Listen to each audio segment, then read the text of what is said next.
All right, well, welcome everybody. Welcome to the June call. I'm talking to you from the Omni Hotel where we're having our June conference today. So for everybody who's back home in your district, thank you for the enormous amount of work you made to make this happen.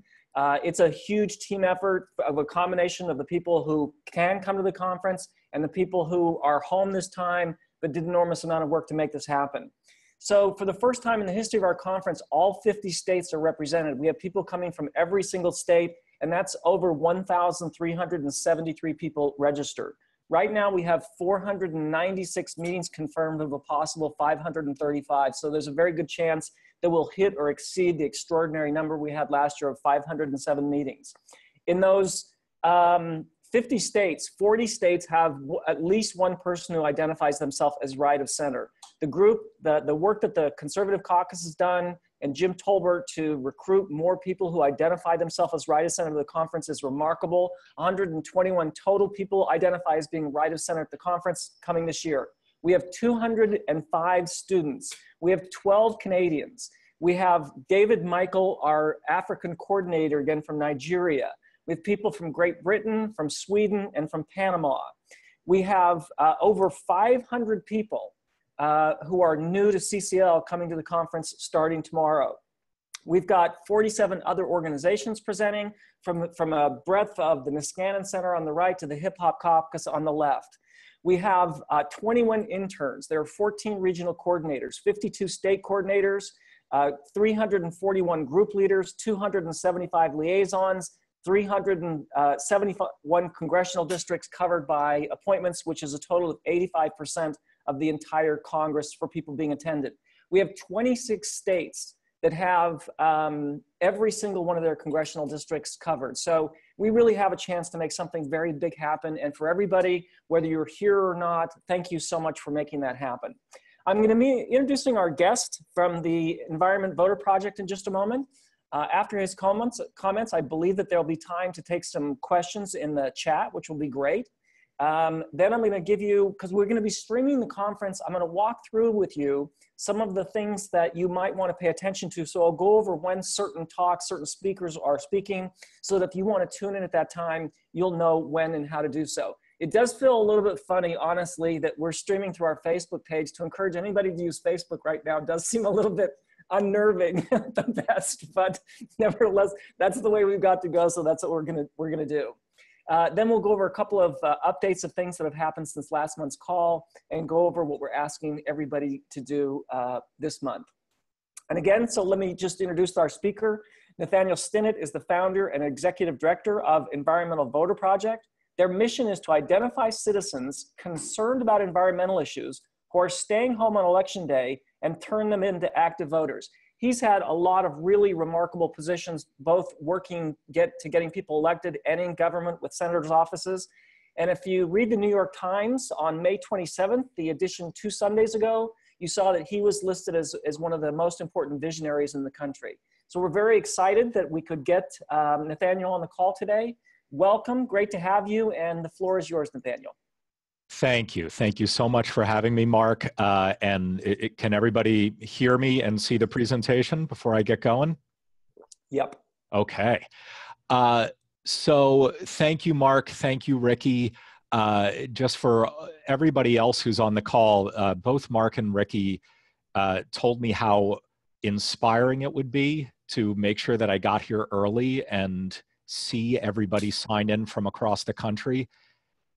And boy, were they right. I'm sure I don't need to tell any of you how special Citizens Climate Lobby is, but it is really, really inspiring to me to see all of you taking the time to be so engaged and to lobby on what is obviously an existentially important issue. So thank you. Thank you for what you're doing. I'm going to really value your time. I know I have a short amount of time to make my presentation, and then we're going to have some questions. And so because of that, I am only going to go to a very shallow level on a lot of the stuff that we do, with the understanding that if you want to go deeper on anything, you can bring it up in the question and answer period. And also, I think in a week or two, I'm going to be presenting so that we can go a little bit deeper on our work. So let's get started. The Environmental Voter Project is a nonpartisan nonprofit that just does one thing. We identify environmentalists who aren't voting, and we get them to vote more often. So again, to be clear, we don't endorse candidates, we don't lobby people, we don't even try to persuade people to care more about the environment. We just find people who are already persuaded and change their habits. Now, why do we do that? Well, because one of the big reasons that we can't get strong environmental leadership in this country is what you're seeing right here. This is a poll of likely voters that we took leading up to the 2016 presidential election. But I want to be very clear. There is nothing cherry-picked about this poll whatsoever. If you look at people who are likely to vote in any election, it could be a city council race in Boise, Idaho, or president of the United States, or governor in Georgia. When you poll likely voters and ask them not what their preferences are, but what their priorities are, what issues they absolutely care about most, climate change and other environmental issues are almost always towards the bottom. And that has an enormous impact on how policy is made. There are thousands of people on this call, so I'm not going to ask you to actually like raise your hands or speak up, but you can nod. My guess is there are a lot of you who were really frustrated that climate change, that there wasn't a single climate change question asked in any of the presidential debates in 2016. My guess is a lot of you were also pretty frustrated that it didn't come up once in this year's State of the Union address. But you know what? It didn't come up once in the Democratic response to the State of the Union address either. And so what's really important to understand about this is when so few voters prioritize climate change, it impacts policymaking on all sides of the political spectrum. Democrats or Republicans aren't going to pay attention to an issue that voters don't care about. They're just not. And here's why. Campaigns only target likely voters. I know all of us are probably very frustrated by the amount of money that's in politics, and we ought to be. But actually, campaigns have a limited amount of time and a limited amount of money. And so they can really only target the people who are most likely to vote. And in case you guys don't realize this, whether you vote or not is public information. It's public information. Now, rest assured, whom you vote for is secret. That is still secret. But whether you vote or not is public information. So campaigns only target people who vote. And what that means is, of course, they're only going to poll those people. They're only going to poll likely voters. And so that poll that I just showed you, which is like every other poll of likely voters, is not a secret. I'm not revealing like dangerous state secrets here. Every politician who's ever run for anything and polled likely voters for their election knows that voters don't prioritize climate change and other environmental issues. And because of that, it's really hard to expect politicians to prioritize it. Democrat or Republican, liberal or conservative. Politicians aren't going to care about an issue that voters don't care about. But, before you despair, let me tell you that there's actually some pretty good news here. We've realized at the Environmental Voter Project that the reason so few voters prioritize climate change is not because too few Americans do. I'll say that again because it's important. The reason so few voters prioritize climate change is not because too few Americans do. There are actually tens of millions of Americans who are registered to vote who list climate change or other environmental issues as either their #1 priority or their #2 priority. So why aren't these people showing up in polls of likely voters? Because they're not voting. We've realized at the Environmental Voter Project that environmentalists are disproportionately awful voters. And so there actually might be something close to a green majority in the United States. We're just not showing up the few times each year where it really makes a difference. Because surprise, surprise, politicians don't really care that much about the opinions of non-voters. They care about the people who actually show up on election day. So let me give you some numbers here. We've identified 15.78 million super environmentalists who did not vote in the 2014 midterm elections. And I want to be clear here. All of these people were already registered to vote. They were already registered to vote. And when we say super environmentalists, we mean people who list climate change or some other environmental issue as their number one or number two priority.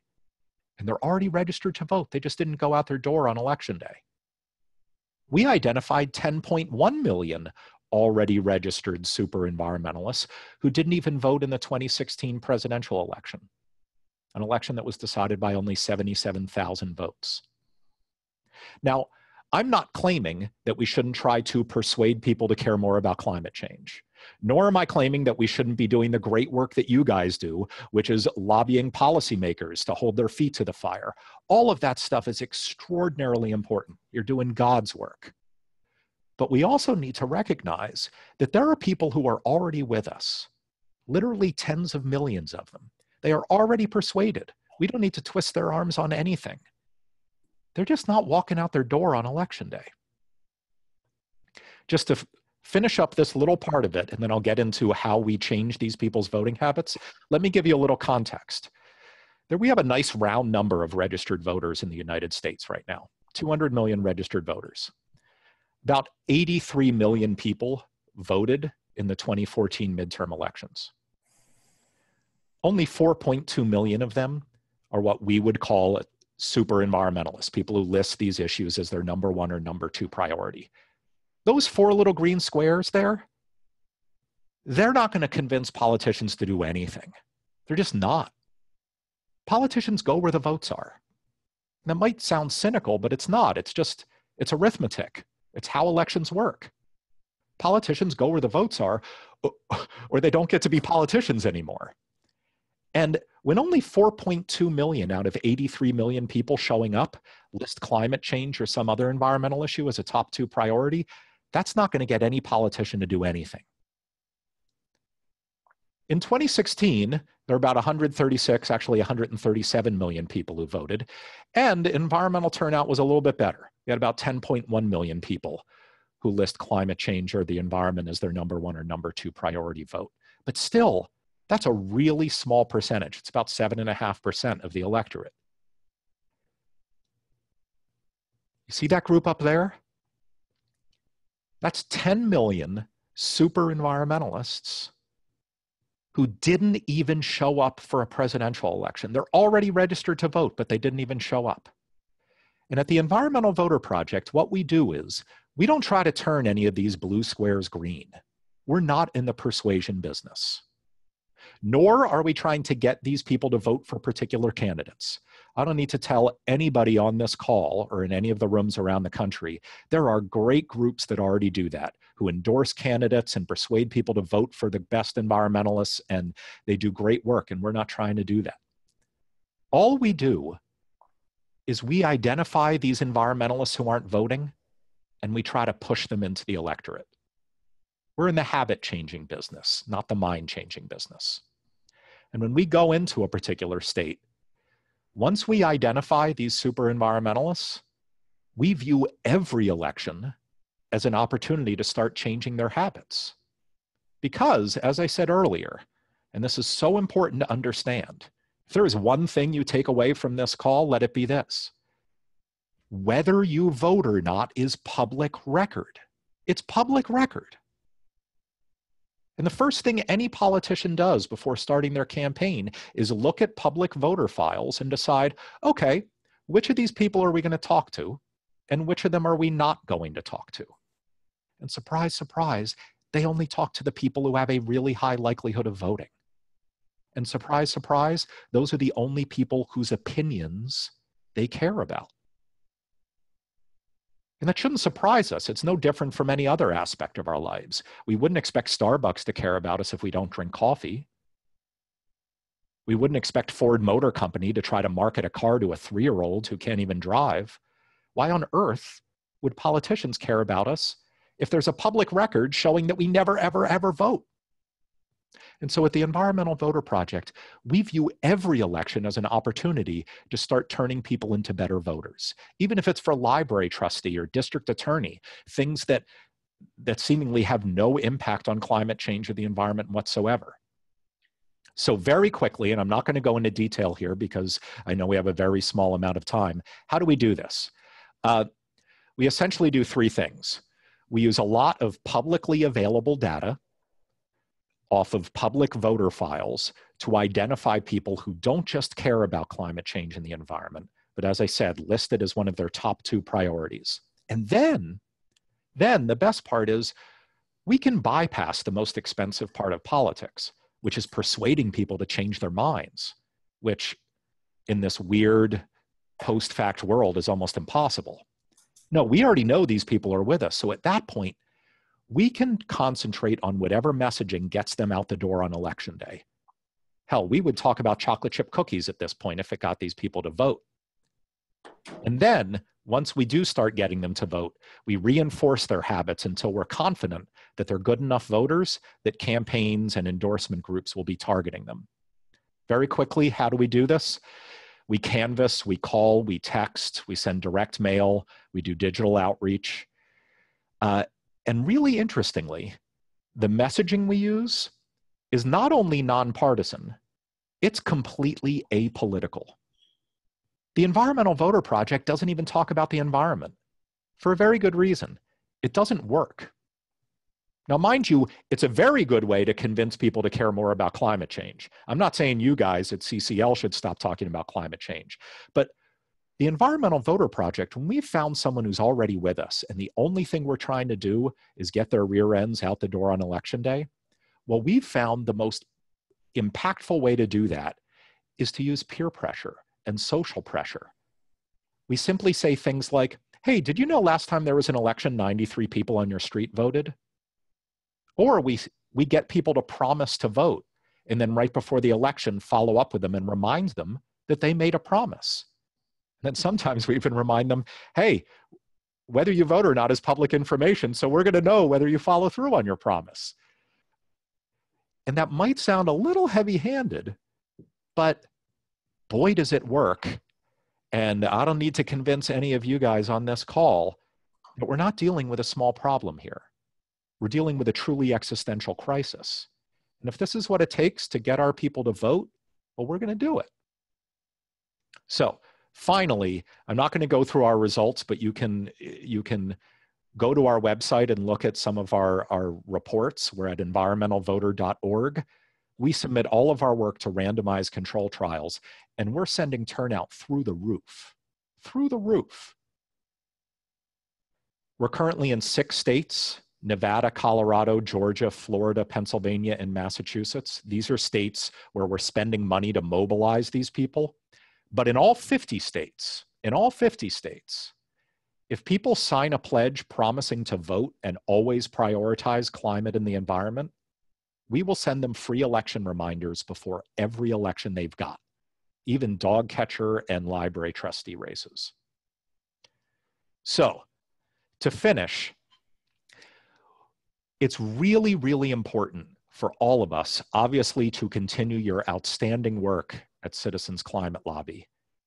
But we also need to start viewing the act of voting as one of the highest forms of environmental citizenship. And I know I'm preaching to the choir here. By definition, you guys are politically engaged. But you need to understand that our friends and neighbors and colleagues who say that they care about climate change and say that they care about the environment, I'm not claiming they're lying. I'm sure that they do. But they often express themselves in apolitical ways. They might change their eating habits or their energy consumption habits or the way that they get to work. But chances are they're not voting. Environmentalists, by and large, are disproportionately awful voters. So chances are your climate friends don't show up as often as they should. And so we need to keep that in mind this election year. What can you do? Well, the first thing is, if you want to sign up for that voter pledge, we will send you free election reminders before every single election. Or if you have kids who aren't very good at remembering to vote, sign them up and we'll send them election reminders. We'll email them, we'll even send them text messages if they want. And the second thing is, be a loud and proud environmental voter. Take it from someone who spends all of his time bathing in the behavioral science of getting someone to vote. Peer pressure works. We might think that we graduated from 4th grade, but the truth is we're all still in middle school, and peer pressure works. If your friends know that the act of voting is one of the most important ways that you express yourself as someone who cares about climate change, that will rub off on them. Peer pressure works. It works. I'll close by just saying this. Please, please, please, by no means walk away from this call and this meeting saying, oh man, this Nathaniel Stinnett guy said environmentalists aren't voting and this is awful news and the world is going to end. No, this is great news, guys. This is really, really hopeful because changing minds is so hard. It is so hard, especially around climate change. And so if I told you we had polled millions of Americans and it turns out no one cares about climate change, that would be bad news. But that's not what we found. We found the opposite. We found that there are tens of millions of Americans who care so deeply about this issue, they list it as one of their top 2 priorities.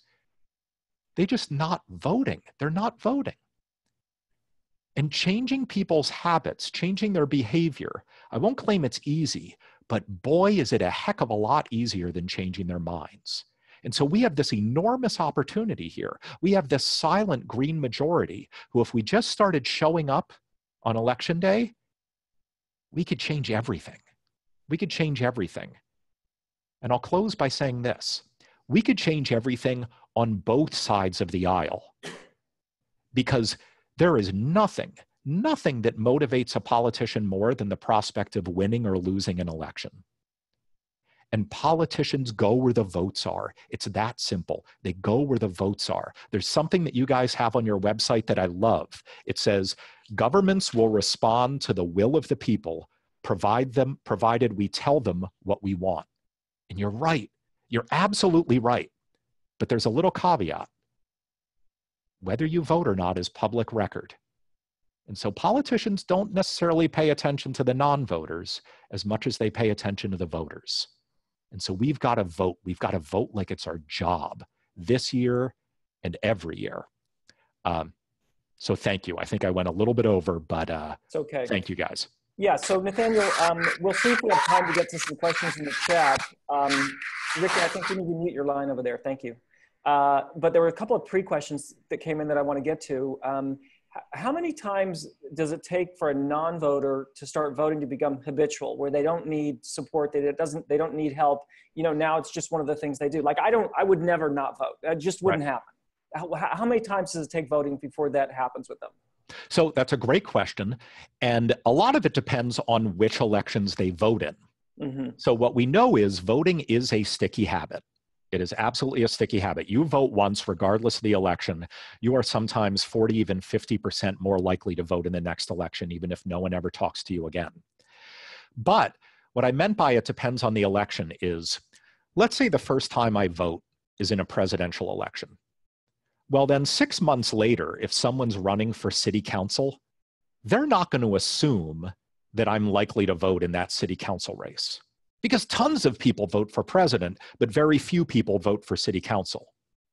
But if the first time I vote is for a down ticket kind of sleepy election, like a city council race or a library trustee election, well, it only takes 2 months for the record of me having voted to show up on the public voter file.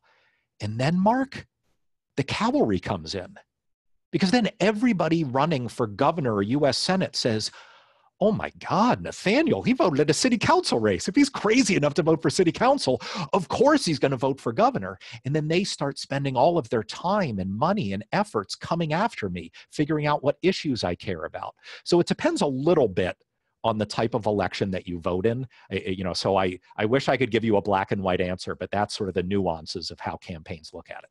Okay, I think the next question will be a little bit hard to give a black and white answer also, but let's take a shot at it. Great. Why is it that environmentalists are such disproportionately bad voters? You're absolutely right. That is an outstanding question, and I'm going to give you a nuanced, but unfortunately probably unsatisfying answer. The honest answer is we don't know. Mm-hmm. It's very easy for behavioral scientists to set up an experiment to figure out why people take an action. So if I give you a $1 coupon, it might not be enough for you to buy a product, but a $2 coupon is. So it's really easy for us to figure out how to get people to take actions. What's really hard is to do the opposite. It's really hard to figure out why people don't take an action. The best thing you can do, actually really the only thing you can do, is to ask them. Is to poll them. And so not only we, but lots of people have polled voters and asked them, hey, when you don't vote, what are your reasons for not voting? And we learn a lot of really interesting things. The first thing that we learn is people lie their pants off when you ask them about their voting habits. The overwhelming majority of non-voters will lie and say that they vote all the time. And again, I know I sound like a broken record here, but it's so important. Who you vote for is secret, but whether you vote or not is public record. So when people tell us that they vote all the time, as long as we know their name, which we do if we're polling them, we can look at their public voting record and see whether they're telling the truth or not. And they are lying all the time. And I won't get into the details, but there are a whole lot of other studies that have been done that show it's really hard to figure out why people aren't voting. Yeah. But I just want to say one more thing, and that's this.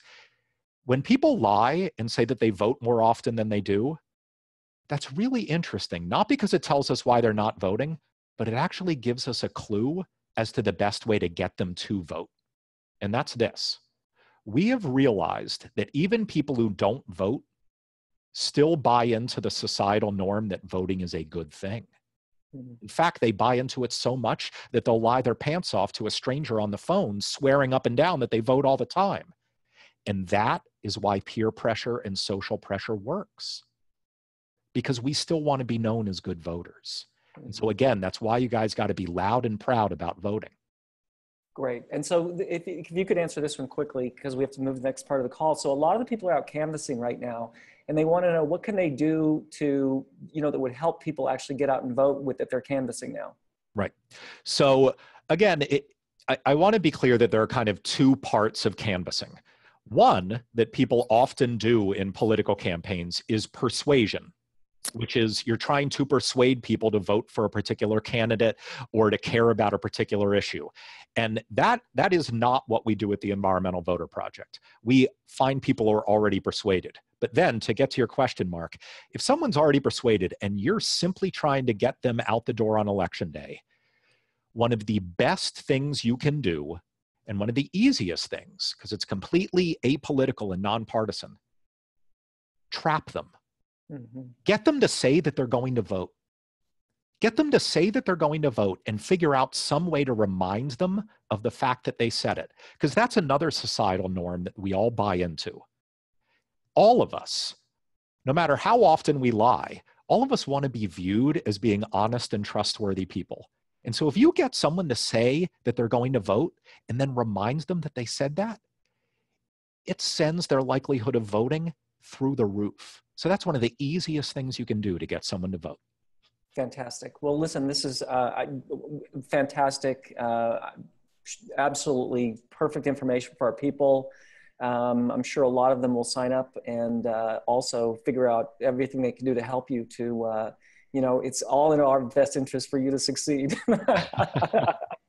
Well, it's in everybody around the world's best interest for you guys to succeed too. It's an honor to be a part of your work, even in this small way. So thank you. Great. Yeah, thank you. And you're welcome to stay on. I know you got little kids, but if you want to stay on for the next few minutes as we review what we're going to be doing and what's going to be happening at the conference, you're welcome to. But I understand it's a weekend and your kids are little. So thank you, Nathaniel.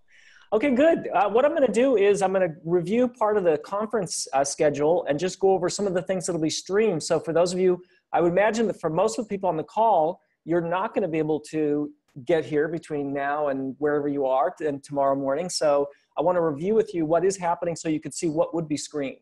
I mean, what would be shared. And now it's what is being shared is going to be on the screen. Excellent.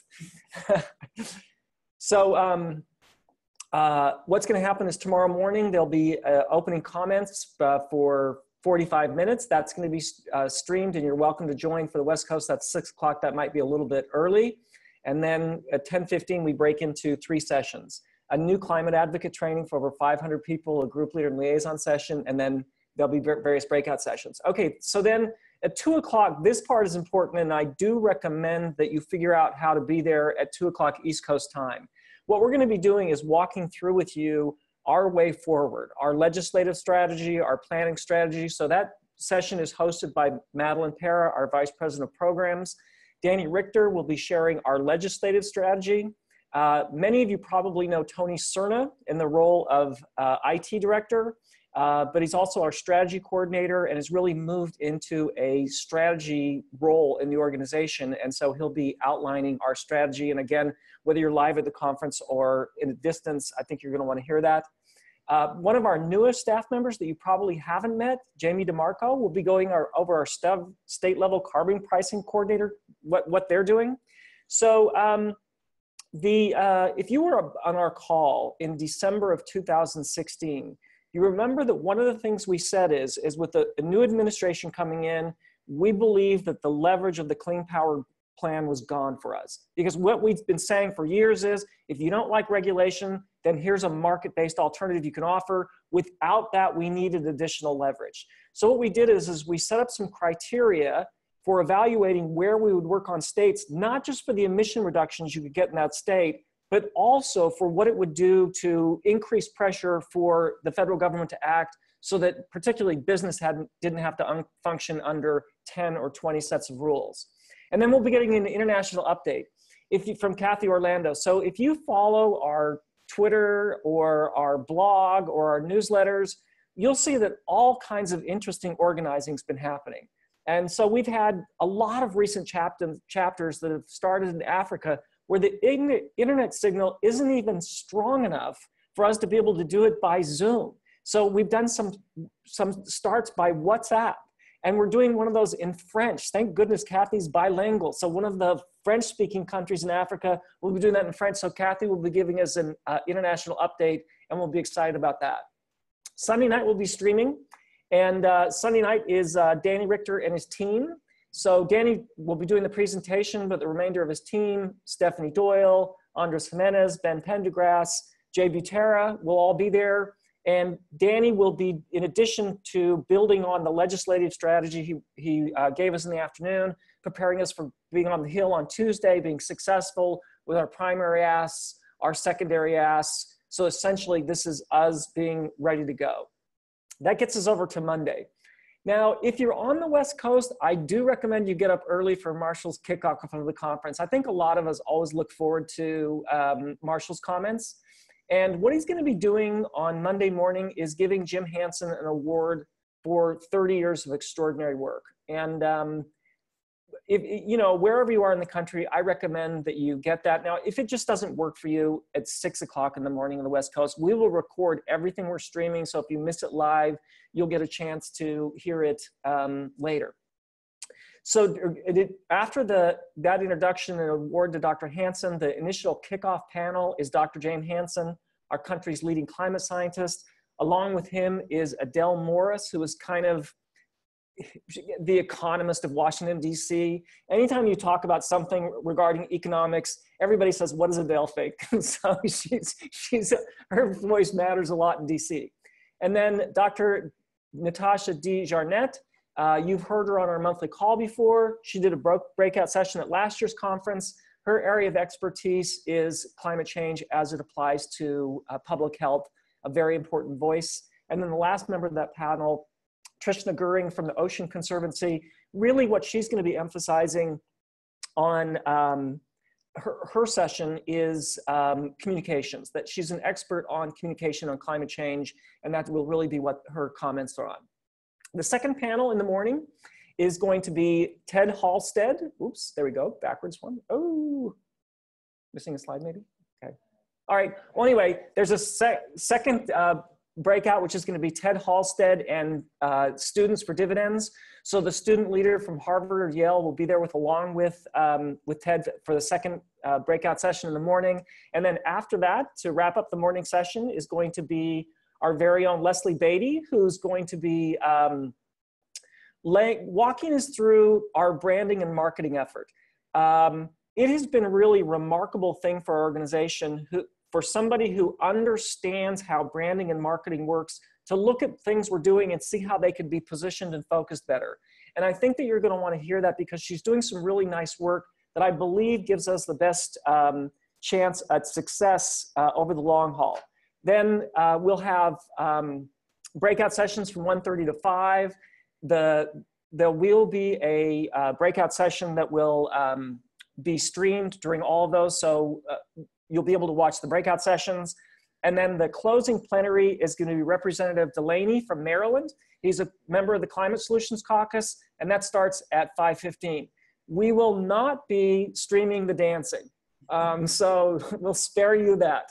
And then we'll be on the Hill all day Tuesday and have a reception back here at the hotel. One of the things that's going to be really important is at the reception back at the hotel, many years, and we'll try to do that again this year, is have people who, this is their first time at CCL, share about what their experience was like being on the Hill. And it's important that all of us who are going to be on the Hill on Tuesday know that those meetings are confidential. So it's important to share how excited we are. It's important to share our experience, but it's important also that we keep the details and who those meetings were with private. Okay, just a couple of highlights I want to mention that happened since last month's call, then I'll go over what we're doing this month.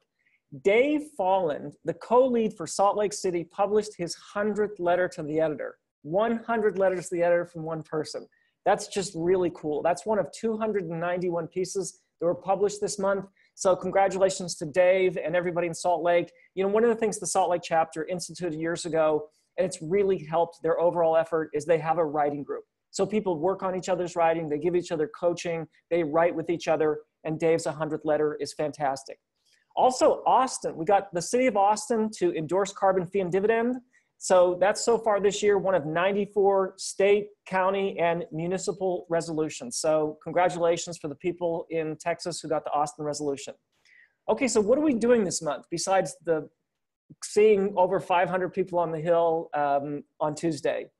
Well, in Canada, we're focusing on two things: outreach efforts and also preparing for the Ottawa conference. It's amazing, there are 12 people coming down from Canada for this conference, and we'll be having our own conference in Ottawa in October.